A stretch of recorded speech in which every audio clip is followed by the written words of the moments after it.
দিনভর ৪৭তম বিসিএস শিক্ষার্থীদের সড়ক অবরোধ, যমুনা অভিমুখে যাত্রা, পুলিশি বাধা সবকিছু পেরিয়েও কিন্তু এখন পুলিশের সাথে ধাওয়া পাল্টা দেওয়ার পর পরিস্থিতি কিছুটা নিয়ন্ত্রণে আসলো, কিন্তু শাহবাগের যান চলাচল কিন্তু আসলে পুলিশ স্বাভাবিক রেখেছে এবং কিছুক্ষণ আগে কিন্তু অফিস শেষ হয়েছে এবং যে কর্মঘণ্টা যেটি ছিল সরকারি বেসরকারি যে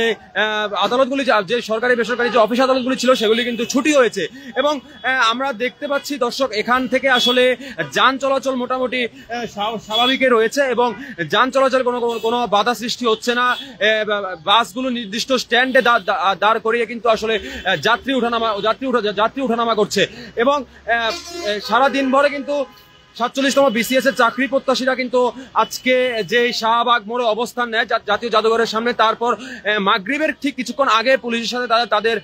বেশ ধাওয়া পাল্টা দেওয়ার মতো ঘটনা ঘটে এবং এখানে দুই একজন শিক্ষার্থী আহত হয়েছে এবং তাকে আসলে প্রাথমিক চিকিৎসার জন্য হাসপাতালে নিয়ে যাওয়া হয়েছে এবং যান চলাচলের যেটি আমরা দেখতে পাচ্ছি সেটি কিন্তু আসলে এখন পর্যন্ত মোটামুটি বলা যায় স্বাভাবিক রয়েছে এবং কোনো প্রকার কোনো নিয়মতান্ত্রিক যে সিগন্যালগুলি রয়েছে সেগুলি একমাত্র কিন্তু এই শাহবাগের যে গোল চক্রটি রয়েছে সেটিতে কিন্তু দেখা যাচ্ছে। দর্শক, আমরা আপনাদেরকে একটু সরাসরি একটু দেখানোর চেষ্টা করছি যে এখানে আসলে যান চলাচলের কি অবস্থা।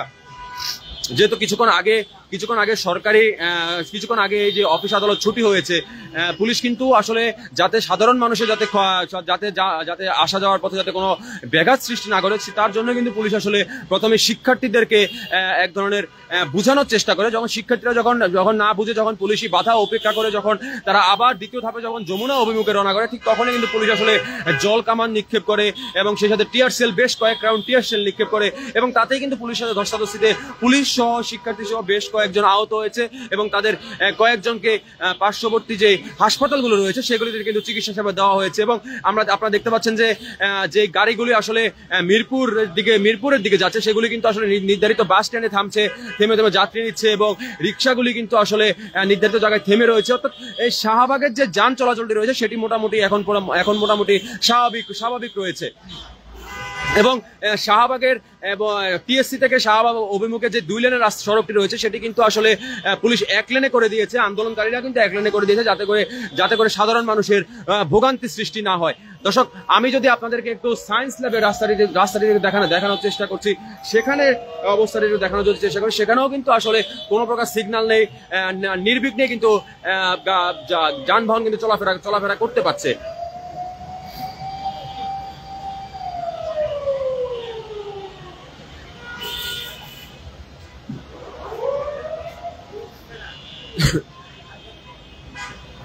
দর্শক, সরাসরি আপনাদেরকে দেখাচ্ছি শাহবাগের যে ওভারব্রিজটি রয়েছে সেটির উপর থেকে যানজটের যে সবশেষ অবস্থা সেটি আপনাদেরকে দেখানোর চেষ্টা করছি। এখানে আসলে কি হয়েছে সেটি আপনাদেরকে আসলে দেখানোর চেষ্টা করছি। আসলে ট্রাফিক পুলিশও কিন্তু যথেষ্ট সতর্ক অবস্থানে রয়েছে যাতে করে কোনো প্রকারের যাতে বিঘ্ন সৃষ্টি না ঘটে, সেখানেও কিন্তু আসলে ট্রাফিক পুলিশের একটি সতর্ক অবস্থান রয়েছে এবং অ্যাম্বুলেন্সগুলি কিন্তু যতই আন্দোলন হোক, শাহবাগে আজকে যতই সড়ক অবরোধ ছিল, অ্যাম্বুলেন্সগুলি কিন্তু আসলে নির্ধারিত গন্তব্যে যাওয়ার জন্য ছেড়ে দেওয়া হয়েছে।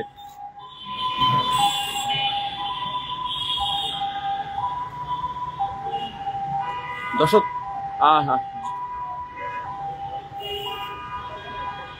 সরাসরি দেখছেন আপনারা শাহবাগ থেকে যে শাহবাগের যান চলাচলের কি অবস্থা সেটি আপনাদেরকে দেখানোর চেষ্টা করছি। অর্থাৎ গাড়িগুলি কিন্তু নির্বিঘ্নে নিয়মতান্ত্রিক যে সিগন্যালটি রয়েছে সেটি ব্যতীত কিন্তু গাড়িগুলো কিন্তু নির্বিঘ্নে কিন্তু সায়েন্স ল্যাব, নিউ মার্কেট এবং অন্য পাশে যে মিরপুরের সড়কটি রয়েছে সেটি কিন্তু যান চলাচল করতে পারছে এবং ওই পাশে যে প্রেস ক্লাবের দিকে, যে প্রেস ক্লাব মৎস্য ভবনের দিকে যে রাস্তাটি রয়েছে সেটিও কিন্তু আসলে যান চলাচল নির্বিঘ্নেই রয়েছে বলা যায় এবং আজকের দিনভরে কিন্তু আসলে শাহবাগ সড়কটি অবরোধ ছিল শিক্ষার্থীদের কারণে।